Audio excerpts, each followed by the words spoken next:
CM ಭೇಟಿಯಾಗಿದ್ದಾರೆ. 6 ಮಂದಿ ನಕ್ಸಲರ ಶರಣಾಗತಿ ಪ್ರಕ್ರಿಯೆ ಆರಂಭವಾಗಿದೆ.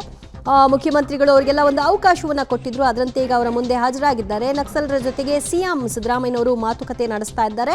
ಡಿಸಿಎಂ ಡಿಕೆ ಶಿವಕುಮಾರ್ ಮತ್ತು ಗೃಹ ಸಚಿವ ಪರಮೇಶ್ವರ್ ಅವರು ಕೂಡ ಈ ಸಂದರ್ಭದಲ್ಲಿ ಉಪಸ್ಥಿತರಿದ್ದಾರೆ. ಡಿಐಜಿ ಅಲೋಕ್ ಮೋಹನ್ ಸಮ್ಮುಖದಲ್ಲಿ ಶರಣಾಗತಿ ಪ್ರಕ್ರಿಯೆ ಆಗ್ತಾ ಇದೆ. ಅವರೆಲ್ಲರನ್ನೂ ಕೂಡ ಕರ್ಕೊಂಬಂದ್ರು, ಮುಖ್ಯಮಂತ್ರಿಗಳ ಎದುರಿಗೆ ಕೂರಿಸಿದ್ರು. ಈಗ ಮುಖ್ಯಮಂತ್ರಿಗಳು 6 ಜನರ ಜೊತೆಗೆ ಮಾತನಾಡ್ತಾ ಇದ್ದಾರೆ. ಅವರ ಡಿಮಾಂಡ್ಸ್ ಏನು, ಅವರು ಏನು ಬಯಸ್ತಾ ಇದ್ದಾರೆ ಮುಂದಿನ ದಿನಗಳಲ್ಲಿ, ಇದೆಲ್ಲದರ ಕುರಿತಾಗಿ ಚರ್ಚೆ ಆಗ್ತಾ ಇದೆ.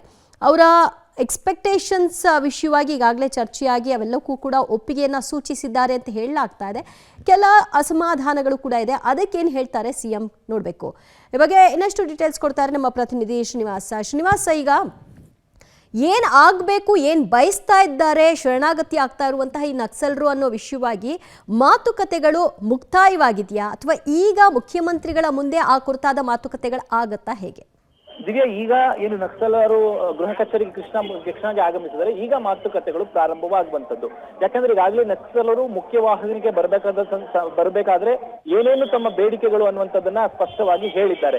ಅದನ್ನ ಸಿಎಂ ಸಿದ್ದರಾಮಯ್ಯ ಜೊತೆಯವರಿಗೆ ಮಾತನಾಡುವಂಥದ್ದು. ಪ್ರಮುಖವಾಗಿ ನೆಕ್ಸ್ಟ್ ಅವರು ಬಂಧನ ಆದ ನಂತರ, ಸರೆಂಡರ್ ಆದ ನಂತರ ಕಾನೂನಾತ್ಮಕ ಹೋರಾಟಕ್ಕೆ ಸರ್ಕಾರ ಸಹಕಾರ ಕೊಡುವಂಥದ್ದು, ಮತ್ತೆ ಅವರಿಗೆ ಆರ್ಥಿಕವಾಗಿ ಸಹಾಯ ಕೊಡುವಂಥದ್ದು ಅಥವಾ ಜಮೀನನ್ನ ಕೊಡುವಂಥದ್ದು, ಹೀಗೆ ಅನೇಕ ಬೇಡಿಕೆಗಳನ್ನ ನಕ್ಸಲ ಇಟ್ಟಿರುವಂಥದ್ದು. ಮತ್ತೆ ಅವರ ಮೇಲಿರುವಂತಹ ಕೇಸ್ಗಳನ್ನ ಯಾವ ರೀತಿಯಾಗಿ ಮುಂದಿನ ದಿನಗಳಲ್ಲಿ ಅದನ್ನು ಫಾಲೋ ಮಾಡಬೇಕು, ಅದಕ್ಕೆ ಸರ್ಕಾರದ ನಿರ್ಧಾರಗಳು ಯಾವ ರೀತಿ ಇರುತ್ತೆ, ಕಾನೂನಿನ ಸಲಹೆಗಳನ್ನ ಅಥವಾ ಕಾನೂನಿನ ಸಹಾಯವೇನೇನಾದ್ರೂ ಸರ್ಕಾರ ಮಾಡುತ್ತಾ, ಈ ಎಲ್ಲಾ ಅಂಶಗಳನ್ನ ಕುರಿತು ನಕ್ಸಲರು ಸಿಎಂ ಜೊತೆಗೆ ಮಾತುಕತೆ ಮಾಡುವಂಥದ್ದು. ಆ ಒಂದು ಪ್ರಕ್ರಿಯೆಗಳು ಅಂತಿಮ ಆದ್ಮೇಲೆ ಏನು ಶರಣಾಗತಿಯ ಪ್ರಕ್ರಿಯೆಗಳಾಗುವಂಥದ್ದು. ಈಗ ಮಾತುಕತೆಯ ಪ್ರಕ್ರಿಯೆಗಳು ಗೃಹ ಕಚೇರಿ ಕೃಷ್ಣಾದಲ್ಲಿ ನಡೀತಾ ಇದೆ. ದಿವ್ಯಾ, ಶ್ರೀನಿವಾಸ್, ಈಗ ಸರ್ಕಾರ ಈ ಶರಣಾಗತಿ ಪ್ರಕ್ರಿಯೆ ವಿಚಾರದಲ್ಲಿ ಹಿಂದೆ ಕೂಡ ಒಂದು ನೀತಿಯನ್ನ ರೂಪಿಸಿತ್ತು.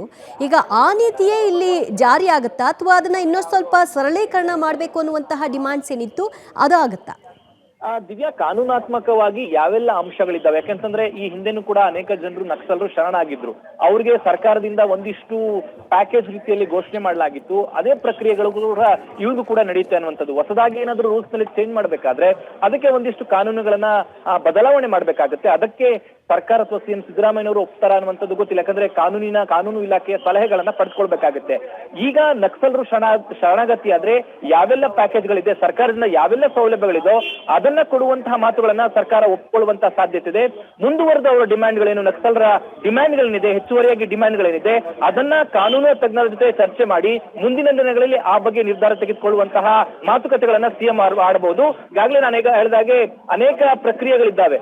ಅವರನ್ನ ಬಂಧನ ಮಾಡಿದಾದ್ಮೇಲೆ ಮ್ಯಾಜಿಸ್ಟ್ರೇಟ್ ಮುಂದೆ ಅವರನ್ನ ಹಾಜರುಪಡಿಸುವಂತದ್ದು, ಮತ್ತೆ ಅವರ ಶಸ್ತ್ರಗಳನ್ನ ಸರ್ಕಾರಕ್ಕೆ ಒಪ್ಪಿಸುವಂತದ್ದು, ಈ ಎಲ್ಲಾ ಪ್ರಕ್ರಿಯೆಗಳು ಇರುತ್ತೆ. ಹಾಗಾಗಿ ಅವರು ಕೇಳುವಂತಹ ಏನು ರಿಯಾಯಿತಿಗಳು ಅಥವಾ ಅವರು ಕೇಳುವಂತಹ ಡಿಮ್ಯಾಂಡ್ಗಳಿಗೆ ತತ್ಕ್ಷಣಕ್ಕೆ ಸರ್ಕಾರ ಎಲ್ಲದಕ್ಕೆ ಒಪ್ಪೋದಿಲ್ಲ.